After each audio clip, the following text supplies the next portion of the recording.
ಜೈ ಭಾರತ್, ಜೈ ಕರ್ನಾಟಕ. ಎಲ್ರಿಗೂ ನಮಸ್ಕಾರ.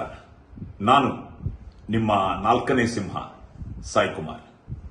ಮತ್ತೊಮ್ಮೆ ಮೋದಿ ಸರ್ಕಾರ, ದೇಶದ ಅಭಿವೃದ್ಧಿಗೆ ಮೋದಿ, ದೇಶದ ಭದ್ರತೆಗೆ ಮೋದಿ, ದೇಶಭಕ್ತಿಗೆ ಮೋದಿ, ದೇಶ ಸೇವೆಗೆ Modi. So please vote for Narendra Modi. ಬಂಧುಗಳೇ, ನಾಳೆ ಶುಕ್ರವಾರ ಏಪ್ರಿಲ್ 26 ನಮ್ಮ ಕರ್ನಾಟಕದಲ್ಲಿ ನಡೆಯಲಿರುವ ಲೋಕಸಭಾ ಚುನಾವಣೆಯಲ್ಲಿ ಮೋದಿ ಪರಿವಾರದ ಎನ್ಡಿಎ ಅಭ್ಯರ್ಥಿಗಳಿಗೆ ನಿಮ್ಮ ಪವಿತ್ರವಾದ ಮತವನ್ನು ಹಾಕಿ ಗೆಲ್ಲಿಸಬೇಕು ಅಂತ ನಿಮ್ಮನ್ನೆಲ್ಲ ಬೇಡ್ಕೋತಾ ಇದ್ದೀನಿ. Please vote for JDS, vote for BJP, vote for NDA. ಜೈ ಶ್ರೀರಾಮ್, ಜೈ ಹಿಂದ್.